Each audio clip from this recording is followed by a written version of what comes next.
राधा रानी की जय हो वृंदावन धाम की। मेरे बांके बिहारी लाल की जय हो यमुना रसरानी की। रुक्मणी जी तो कृष्ण जी की पत्नी हैं, पर मंदिरों में राधा कृष्ण की ही मूर्तियां दिखती हैं। रुक्मणी जी और कृष्ण जी के मंदिर कम हैं। हर मंदिर में राधा कृष्ण के ही विग्रह मिलते हैं, जबकि रुक्मणी जी तो महारानी हैं। अब हम समझते हैं कि रुक्मणी जी और राधा जी कौन हैं। ये दो तत्व क्या हैं, आज हम जानते हैं। भगवान जी कृष्ण जी नारायण हैं। जब कृष्ण जी राम बनकर आए तो लक्ष्मी जी सीता बनकर आईं, और जब ये कृष्ण बनकर आए तो लक्ष्मी जी रुक्मणी बनकर आईं। फिर हम सब सोचते हैं कि ये राधा जी कौन हैं। भगवान नारायण की बैकुंठ में दो लक्ष्मी हैं। एक लक्ष्मी का नाम है लक्ष्मी और दूसरी लक्ष्मी का नाम है महालक्ष्मी। लक्ष्मी जी भगवान नारायण से दूर भी हो जाती हैं। कई बार किसी भक्त को दर्शन देना है, किसी भक्त के घर जाना है, अकेले ही अपने भक्त के घर जा सकती हैं, अर्थात भगवान नारायण को ये थोड़ी देर के लिए छोड़ सकती हैं। जो महालक्ष्मी जी होती हैं वो अपने नारायण को छोड़कर पृथ्वी पर कहीं नहीं जाती हैं। जब भगवान ने कहा कि महालक्ष्मी इस बार तुम भी चलो, जब मैं कृष्ण बनकर जा रहा हूँ तो एक बार तुम भी चलो, तो लक्ष्मी जी रुक्मणी बनकर आई और जो महालक्ष्मी जी थी वो राधा जी के रूप में अवतार लेती हैं। वो महालक्ष्मी हैं। एक बार क्या हुआ, जब भगवान द्वारिका के राजा थे और कृष्ण राजा थे, रुक्मणी जी महारानी थी, तो दुर्वासा जी जंगलों में बैठे थे। भगवान जी कृष्ण को जब पता चला कि दुर्वासा जी आए हैं तो दुर्वासा जी को सम्मान के साथ लेने के लिए कृष्ण जी सोने के रथ पर चले और रुक्मणी जी को भी संग लिया। दोनों चले। जब द्वारिका के इस जंगल में पहुंचे तो दुर्वासा ऋषि को प्रणाम किया। जय हो प्रभु, आप चलो द्वारिका, हम आपकी कुछ सेवा करना चाहते हैं। तो दुर्वासा जी सोने के रथ पर बैठ गए। जिस रथ पर भगवान कृष्ण और रुक्मणी गए उसी सिंहासन पर दुर्वासा जी बैठे। दुर्वासा जी बोले, सुनो कृष्ण, मैं आपकी द्वारिका अवश्य चलूंगा, पर एक ही शर्त है। इस रथ में जो घोड़े लगे हुए हैं इन घोड़ों को आप खोल दीजिए। रुक्मणी जी ने कहा, गुरुजी, घोड़े खोल देंगे तो ये रथ कैसे चलेगा। तो दुर्वासा ऋषि बोले, आप दोनों घोड़ा बन जाओ।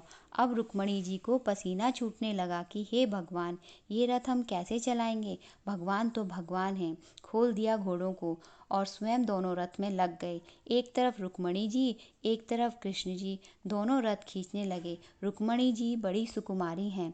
4 कदम चले तो पसीने से भीग गई, छाले पड़ गए। रुक्मणी जी बोली, हे प्रभु, ये कैसी कठिन परीक्षा ले रहे हो गुरुजी। रुक्मणी जी ने गुरुजी से कहा, गुरुजी, रथ खींच लिया, अब घोड़े लगाएं। गुरुजी बोले, नहीं, द्वारिका ले चलो। और द्वारिका वहाँ से 10 किलोमीटर दूर थी। अब 10 किलोमीटर रथ खींचते खींचते रुक्मणी जी को बड़ी तेज प्यास लगी, तो कन्हैया से कहा, हे प्रभु, बहुत प्यास लगी है, प्राण निकल जाएंगे।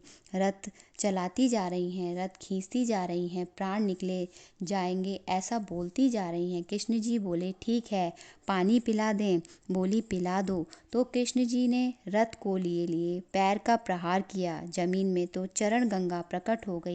आज भी द्वारिका में वो स्थान है जिसमें भगवान ने चरणों का प्रहार किया और वहाँ से चरण गंगा प्रकट हो गई और रुक्मणी जी उस पानी पर टूट पड़ी, पीने लगी। अब रुक्मणी जी ने भी पी लिया और श्याम सुंदर ने भी पी लिया। गुरुजी नाराज हो गए। दुर्वासा जी बोले, अपने गुरुजी को तो पानी पूछा ही नहीं और आप दोनों ने पानी पी लिया। दुर्वासा जी बहुत क्रोधित हो जाते हैं। दुर्वासा जी तो बहुत क्रोधित महात्मा हैं। बात बात पर श्राप देते हैं।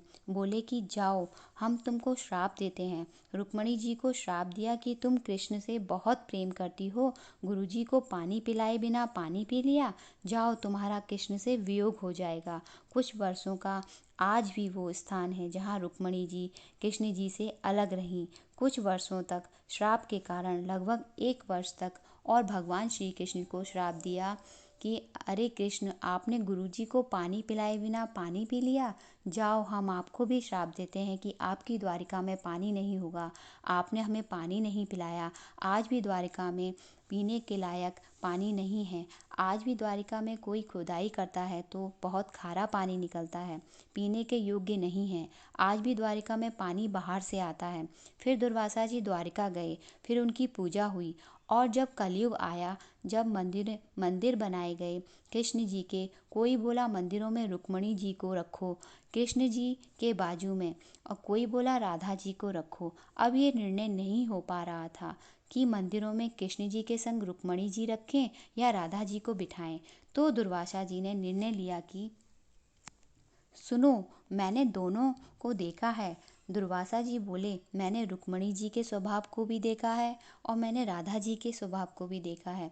राधा जी और रुक्मणी जी दोनों में इतना अंतर है कि जब रुक्मणी को जब प्यास लगती है तो वो पानी स्वयं पी लेती हैं, अपने पति को भी नहीं कहती कि पहले तुम पी लो, तुम भी तो रथ चला रहे हो।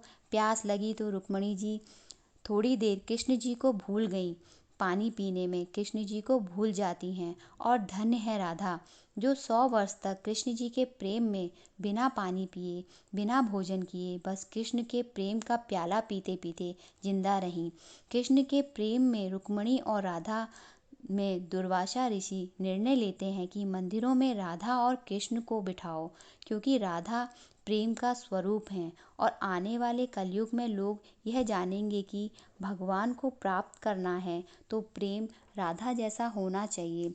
निश्चल निष्कपट उस प्रेम में त्याग था। रुक्मणी जी ने तो पानी का भी त्याग नहीं किया था, और राधा जी ने तो सारा जीवन 100 वर्षों का वियोग था कृष्ण जी का राधा जी से। उन 100 वर्षों में राधा जी केवल कृष्ण कृष्ण, सुबह से शाम सोते जागते कृष्ण कृष्ण कृष्ण कृष्ण। राधा जी भक्ति की ऐसी शक्ति, पानी और भोजन के बिना केवल कृष्ण नाम के भरोसे राधा रानी 100 वर्ष तक रह गईं।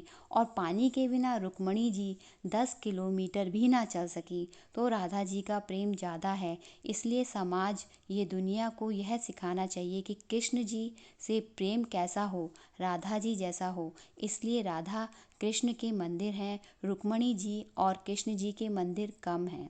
श्री राधे श्री राधे श्री राधे।